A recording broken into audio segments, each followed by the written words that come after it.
ஆட்டையாம்பட்டி அருகே காரை தாக்கி 9 பவுன் நகையை பறித்து சென்ற 5 பேரை போலீசார் கைது செய்துள்ளனர். சேலம் சூரமங்கலம் பகுதியைச் சேர்ந்த முருகானந்தம் மகன் தீபன்குமார். இவர் பத்திரப்பதிவு அலுவலகத்தில் எழுத்தாளராக பணிபுரிந்து வருகிறார். இந்நிலையில் ஆட்டையாம்பட்டி அருகே உள்ள சுப்பராபுரம் பகுதியில் கடந்த 15ஆம் தேதி தனது பாட்டி இறப்பு காரியத்திற்கு வந்துவிட்டு அன்று இரவு உறவினர் ஒருவரை ஆட்டையாம்பட்டி பேருந்து நிலையத்தில் பேருந்து ஏற்றிவிட்டு மீண்டும் சுப்பராபுரம் நோக்கி சென்றார். அப்போது மேட்டுப்பட்டி பகுதியில் 5 பேர் சாலையின் குறுக்கே நின்று கொண்டிருந்தனர்.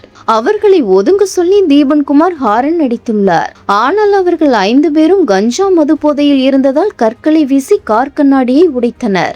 மேலும் தீபன்குமார் அணிந்திருந்த 9 பவுன் சங்கிலியையும் பறித்து கொண்டு தப்பியோடிவிட்டனர். இது குறித்து தீபன்குமார் ஆட்டையாம்பட்டி காவல் நிலையத்தில் புகார் அளித்தார். இந்த புகாரின் பெயரில் போலீசார் வழக்கு பதிவு செய்து விசாரித்து வந்தனர். இந்த நிலையில் மகுடஞ்சாவடி அருகே சுற்றித் திரிந்தவர்களை போலீசார் கைது செய்து விசாரணை மேற்கொண்டனர். இதில் ஆட்டையாம்பட்டி மாதேஸ்வரர் கோயில் பகுதியைச் சேர்ந்த அறிவழகன் மகன் கணேஷ், கருணாகரன் மற்றும் ஹைஸ்கூல் சாலை தங்கவேல் மகன் லட்சுமணன் மற்றும் 3 சிறுவர்கள் உட்பட 5 பேரை போலீசார் கைது செய்தனர். இதில் கருணாகரன், லட்சுமணன் ஆகியோரை சேலம் நீதிமன்றத்தில் ஆஜர்படுத்தி மத்திய சிறையில் அடைத்தனர். சிறுவர்கள் 3 பேரை சிறுவர் சீர்திருத்த பள்ளிக்கு அனுப்பி வைத்துள்ளனர்.